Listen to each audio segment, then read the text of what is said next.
सांसद जी, आप पे भी एक बार देखा गया था कि ईडी का छापा पड़ा था और अभी हम लोग जहाँ बैठे हैं विधानसभा रफड़ा में, अभी तत्काल की सूचना है कि यहाँ के विधायक उमाशंकर सिंह पे ईडी और आईटी की छापा आज पड़ी है। इससे बड़ी अधर्मी सरकार हिंदुस्तान ने नहीं देखा था। अखिलेश यादव जी भी कह रहे हैं कि भाजपा के 100 विधायक हमारे संपर्क में हैं। क्या इसमें कितनी सच्चाई है? जो भी सह दे रहे हैं उनको भी चेतावनी दे रहा हूँ कि भस्मासुर पालोगे तो तुमको भी उसका दुष्परिणाम भुगतना पड़ेगा। नमस्कार, मैं हूं कमलेश और आप देख रहे हैं आधुनिक भारत न्यूज। दोस्तों, इस वक्त हम लोग हैं बलिया जिला के रफड़ा विधानसभा में और रफड़ा विधानसभा घोसी लोकसभा में पड़ता है और घोसी लोकसभा के सांसद राजीव राय जी हमारे साथ हैं। आज से कुछ दिन पहले देखा गया था कि एक बुढ़ऊ कुरेजी गांव में ब्रजेश नाम के व्यक्ति की हार्ट अटैक आने से मौत हो जाती है। उसके बाद उनके पीछे उनकी मात्र 3 लड़कियां होती हैं, कोई लड़का नहीं होता है, आगे पीछे कोई नहीं होता है। उनकी पत्नी लेकर के परेशान थी, तो उसमें हमने एक मुहिम चला करके उस परिवार को कुछ योगदान कराने का काम किया था। और इसमें जो राजनीतिक जो यहाँ के जनप्रतिनिधि हैं सबसे हमने बात किया, उसमें सांसद जी भी थे। इनसे भी बात किया तो सांसद जी बोले कि मैं बिल्कुल आऊँगा, उस परिवार का सहयोग करूँगा। और सांसद जी आए हैं उस बुढ़ऊ कुरेजी उस परिवार को एक बंद लिफाफे में कुछ योगदान दिए हैं और उन बच्चियों को पढ़ाने लिखाने के लिए जो सरकारी व्यवस्था होती है बढ़िया से उसको करने के लिए तत्काल प्रभाव से फ़ोन करके कहा भी है आगे एडमिशन होगा, उनका पढ़ाई होगी। सांसद जी, स्वागत है आपका। धन्यवाद। लगातार काफ़ी दिनों से एक शिकायत थी कि सांसद जी बड़ा कम इस क्षेत्र में आ पा रहे हैं, लेकिन आप देखें कि आज सौरा में भी घूमे, फिर आज बुढ़ऊ में भी आए। सौरा में भी जो घटना घटी है सांसद जी, किसी को चाकू मार देना, इस प्रकार के अपराध पूरे जिला नहीं पूरे प्रदेश में लगातार होते जा रहे हैं। सरकार लगातार दावा कर रही है कि हमारी सरकार जब से है अपराध कम है, भ्रष्टाचार कम है और इस प्रकार अपराध हो रहे हैं। क्या कहेंगे इसमें?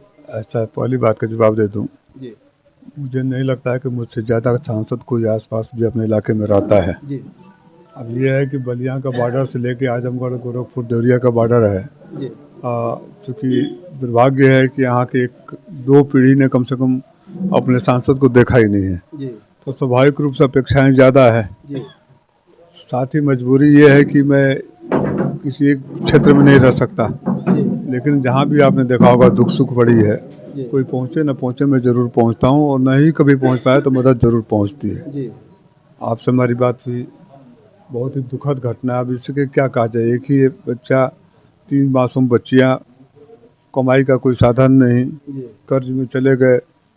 अब जो चला गया उनकी कमी कोई नहीं भर सकता, लेकिन हम लोग समाजवादी हैं और समाजवादी के लोग कार्यकर्ताओं को अपने परिवार का हिस्सा मानते हैं।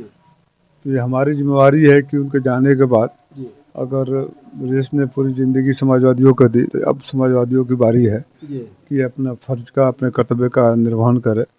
मैंने ऐसे घटनाओं में देखते हैं कि नेताजी लोग आते हैं, बात करते हैं, फिर फेसबुक तक सीमित रहता है। मैं कोशिश करता हूं कि जहां भी जाऊं और मरहम तो लेके जाऊं, लेकिन हमेशा के लिए कुछ न कुछ व्यवस्था इंतजाम भी करके आऊं। इसी क्रम में यहाँ भी मैंने अधिकारियों से बात की। अब तीनों बच्चियों को 2,500 रुपये पेंशन, आमदनी स्कॉलरशिप, और उनकी माता जी को भी कुछ पेंशन मिलेगा। इसके अलावा मैंने अनूप को जिम्मेवारी सौंपी है, जो यहीं के हैं, कि कभी भी कोई भी ज़रूरत हो, आपसे लेके शादी होने तक, पैरों पर खड़ा होने तक जिम्मेदारी हम लोग उठाएंगे और कोशिश करेंगे कि कभी अपने को अभागा, असहाय और अनाथ महसूस न करें। अभी आपने सौरा की जिक्र किया सांसद जी, जो सौरा में घटना हुई कि दलित व्यक्ति को चाकू मार करके दिन दहाड़े हत्या कर दी गई। उससे पहले वही जो अपराधी हैं कुछ दिन पहले एक यादव परिवार को, एक यादव लड़के को मारे थे और लगातार अभी भी जो वहाँ पे जा रहा है, जो उनका सहयोग करने का काम कर रहा है, उसको धमकी मिल रही है। इस प्रकार का कानून व्यवस्था है प्रदेश में? नहीं, ये तो सत्ताधारी दल के नेताओं की संरक्षण और प्रशासन की मिली भगत से है, क्योंकि जिस तरह का आपराधिक इतिहास मैंने देखा, उस अपराधी का जिसने ऐसा हत्या किया है, कहीं और होता, कोई और होता तो शायद बुलडोजर पहुंच गया होता, लेकिन बाबा का बुलडोजर चिन्हित पहुंचता है। और जो अपराधी धमकी देने का काम कर रहे हैं, खासतौर से हमारे कार्यकर्ताओं को या आम जनता को, उनकी हैसियत और औकात बताने का हम लोग काम करेंगे। ये भ्रम में न रहें। बड़े बड़े अपराधियों को हम लोगों ने लड़ा है, ठीक किया है। जो भी सह दे रहे हैं उनको भी चेतावनी दे रहा हूँ कि भस्मासुर पालोगे तो तुमको भी उसका दुष्परिणाम भुगतना पड़ेगा। और किसी का करके देख ले, किसी का धमकी दे देना। और हम लोग एसपी से भी मिलेंगे, अगर एसपी कार्रवाई नहीं करते तो निश्चित रूप से जिले के अधिकारियों को घेराव करेंगे।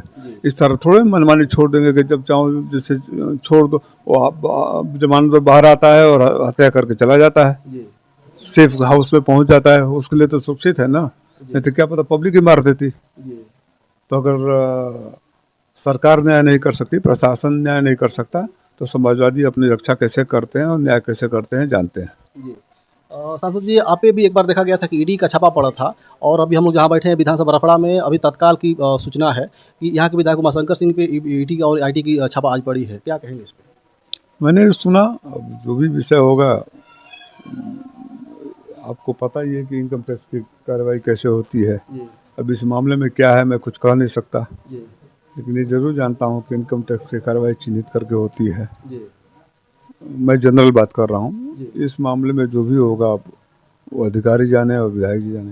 जी ये सरकार जो भाजपा की चल रही है भैया, ये सरकार जब से आई है तो कहती है कि मैं धर्म के साथ हूँ, जब भी धर्म के खिलाफ कोई अगर आवाज़ उठाएगा तो मैं उसको जवाब देने का काम करूंगा। लेकिन अभी देखा गया कि जो माघ मेला चल रहा था इलाहाबाद में, वहाँ पे एक शंकराचार्य को मेला से बाहर कर दिया गया, नहाने नहीं दिया गया, और उन पे अब पॉक्सो एक लग गया है, तमाम प्रकार के धाराएं इससे लगी बड़ी अधर्मी सरकार हिंदुस्तान ने नहीं देखा था। हैं। जितना मंदिर इन लोगों ने तोड़ा है, जी हरिद्वार से लेके काशी तक, उतना तो शायद मुगलों ने भी नहीं तोड़ा होगा। जी इनके चेहरे कुछ और होते हैं दिखाने के, और कथनी और करनी में धरती आसमान का अंतर होता है। जी मंदिरों को तोड़ना,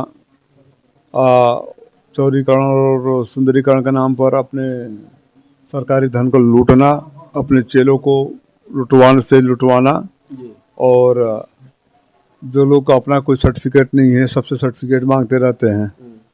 जिस व्यक्ति से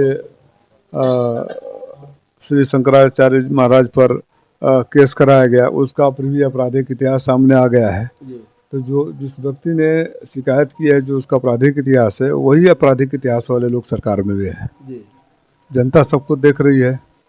अधर्मियों का विनाश होता है, जो मंदिर तोड़कर धार्मिक बने, नफरत फैलाकर धार्मिक बने, दूसरे से सर्टिफिकेट मिले, अहंकार की भाषा बोले, वो कुछ भी हो सकता है, सनातनी और धार्मिक नहीं हो सकता। जी जब अब से कुछ दिन पहले तक देखा गया था कि जो सुहलदेव भारतीय समाज पार्टी के नेता और ओम प्रकाश राजभर के जो लड़के हैं, ये समाजवादी पार्टी को सरकार में मानने देने की बात नहीं करते थे कि सरकार में नहीं आएगी, लेकिन अब देखा जा रहा है कि मायावती जी कह रहे हैं कि मायावती जी सरकार में कभी नहीं आएंगी। वो अपने जिन जिन दो मासूमों का नाम ले रहे हैं, उन मासूमों का कुछ हो जाए, बाबूजी करते करते ले घूमते रहे हैं, वो अपना रखे, बाकी कौन आएगा नहीं आएगा ये जनता तय करती है। लेकिन उन मासूम बच्चों से मेरी सहानुभूति है। बेचारे इतना बोलते हैं। मैं चुनाव में भी कहा था बकबकाइटिस की बीमारी है। मेरा सुझाव है कि बीमारी को दूर करें बकबकाइटिस का, तभी उनका कल्याण होगा। अखिलेश यादव जी भी कह रहे हैं कि भाजपा के 100 विधायक हमारे संपर्क में हैं, क्या इसमें कितनी सच्चाई है? अगर राष्ट्रीय अध्यक्ष जी कह रहे हैं तो निश्चित रूप से सच्चाई है। हल्के फुल्के बात करने वाले तो है नहीं। उसे भी उल्टी की गिनती रह गए हैं। वो नहीं आएंगे तो जनता तो विदाई का मन कर ही लिए। 27 सरकार बन जाएगी आप लोगों की? प्रचंड बहुमत के साथ बनेगी। जो हमने लोकसभा में किया वो सेमीफाइनल था, फाइनल 27 में होगा, और इस बार ऐसी गाजे बाजे के साथ विदाई होगी कि ऐसे धर्मियों की सरकार वापस नहीं आएगी। ठीक है, तो सांसद राजू राय थे और सारे सवालों का जवाब दिया इन्होंने। और आप लोग क्या कहिएगा, वीडियो खत्म करना चाहूँगा। जय हिंद, जय भारत।